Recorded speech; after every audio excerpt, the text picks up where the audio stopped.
Tweet کیا تھا قاضی فائز عیسیٰ کے نام کہ میں نے کہا آپ کا ہر دوسرا جملہ آئین اور قانون کا حوالہ ہوتا ہے، تو اسی آئین کی دوسری ترمیم میں لکھا ہوا ہے کہ قادیانی غیر مسلم ہے، تو اس کو بھی کوئی کوٹ کیا کریں۔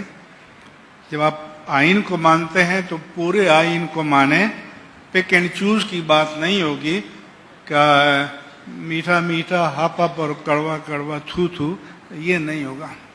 پھر ان کے سیکریٹری ہیں ڈاکٹر مشتاق احمد، انہوں نے اس ججمنٹ کے بارے میں مجھے بھیجا کہ اصل ایشو کیا تھا۔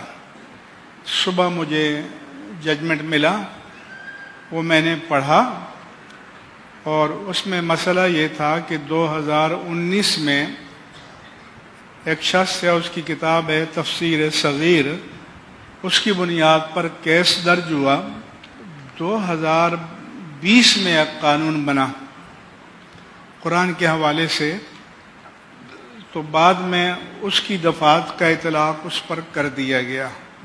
تو یہ جو بینچ تھا، جسٹس قاضی فائز عیسیٰ اور جسٹس مسرت ہلالی، تو انہوں نے حوالہ دیا کہ بھئی یہ جو جرم ہے یا ایف آئی آر ہے 2019 کی ہے، اور یہ جو قانون بنا ہے جس کو آپ اپلائی کرنا چاہتے ہیں یہ بعد کا قانون ہے، اور قانون کا اطلاق ماقبل سے نہیں ہوتا، قانون جب آ جائے تو اس کے بعد ہوتا ہے۔ اگر اتنی ہی بات ہوتی، ان کے تبصرے نہ آتے تو ٹھیک ہے، انہوں نے ضمانت دے دی، لیکن انہوں نے اس میں 2 آیتیں لکھ دیں کہ آپ ہر بار کہتے ہیں قرآن کی حرمت پر حرف آیا، تو انہوں نے ایک آیت لکھ دی کہ اِنَّا نَحْنُ نَزَّلْنَا الذِّكْرَ وَإِنَّا لَهُ لَحَافِظُونَ، اور دوسری لا اکراہ فی الدین۔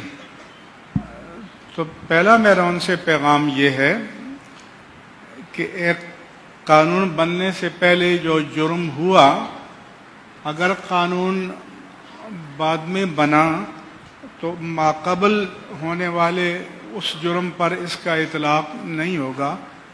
یہ اصول چونکہ آئین و قانون میں ہے، جس کو کہتے ہیں ری ٹرانسپیکٹیو، ماقبل سے اطلاق کرنا۔ تو میں نے کہا آپ غلام مصطفیٰ اگرہ ہوتے ہوئے آپ حکومت سے کہتے کہ اس کا اطلاق ری ٹرانسپیکٹو کریں، ماقبل سے کریں، اور ماقبل سے کیا جاتا ہے۔ جیسے جنرل پرویز مشرف نے ہوائی جہاز کو ہائی جیک کرنے کے بارے میں نواز شریف اسپیسیفائڈ آرڈیننس جاری کیا، کیونکہ نواز شریف کو پھنسانا تھا، اور اس کا اطلاق ماقبل سے کیا، کیونکہ نواز شریف نے اگر کوئی کیا تھا یا نہیں کیا تھا تو وہ تو ماقبل تھا۔ یہ آرڈیننس بعد میں جاری ہوا، لیکن اس نے ماقبل پر اطلاق کیا، تو ایک مسلمان جج کو چاہیے کہ وہ حکومت وقت سے کہیں کہ اس کا اطلاق ماقبل سے کرے۔ نمبر 1 میرا یہ ہے۔ دوسرا یہ ہے کہ ایک جرم ہوتا ہے کہ وہ ہوا تھا، وہ اور اس کے اثرات ختم ہو گئے۔ ایک جرم وہ ہے جو کنٹینیو ہے، کیونکہ تفسیر صغیر تو آج بھی موجود ہے، وہ معدوم تو نہیں ہوئی۔ تو آپ اپنے لکھتے کہ اب آئندہ سے اس کی اشاعت کو بند کیا جائے اور جتنے نسخے موجود ہیں ان کو ضبط کر لیا جائے۔ اس طرح کا ان مسلمان ججوں نے کوئی فیصلے میں ذکر نہیں کیا، صرف اس کو ریلیف دینے پر ان کی نظر تھی۔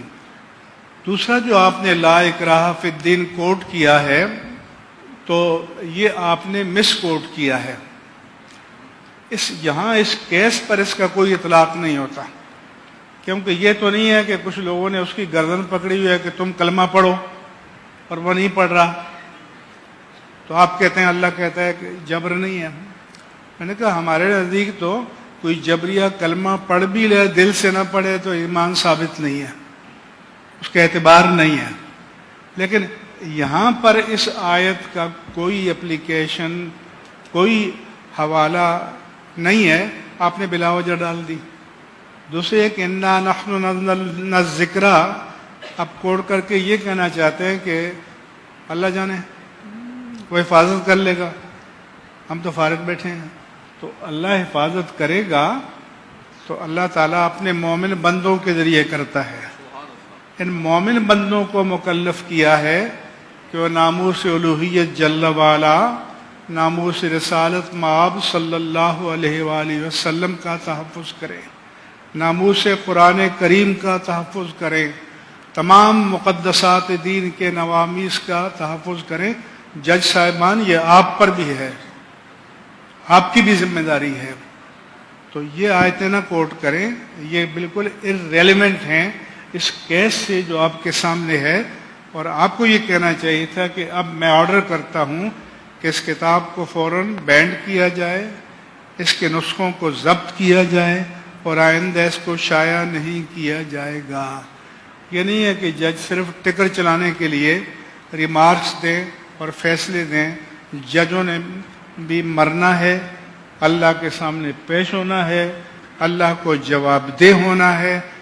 اور اگر ان کو اپنی ذمہ داری کے احساس نہیں تو ہم جیسے فقیروں کو، یہ میرے دائیں بائیں بیٹھے ہیں، ان کو یاد دلانا ہے کہ آپ کی ذمہ داری ہے اور آپ کو یہ کام کرنا چاہیے.